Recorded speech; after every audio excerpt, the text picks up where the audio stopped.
एक सुबह जंगल में हलचल मच गई। सुनहरी घंटी जो बुजुर्ग हाथी के पास महफूज रखी जाती थी गायब हो चुकी थी। वह हर साल जंगल के मेले की शुरुआत इसी घंटी को बजाकर करता था।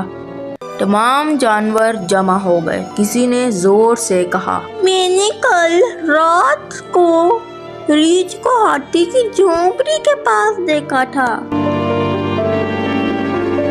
और बस सबने रीछ पर घंटी की चोरी का इल्जाम लगा दिया। रीछ ने गुस्से से कहा, मैंने कुछ नहीं किया। बंदर आगे आया और बोला, हमें इंसाफ चाहिए, हमें एक अदालत लगानी होगी। जंगल की खुफिया अदालत कदीम बरगद के दरख्त के नीचे लगाई गई। भेड़िया जज बना, बंदर वकील बना और लूमड़ी को गवाह के तौर पर बुलाया गया। तमाम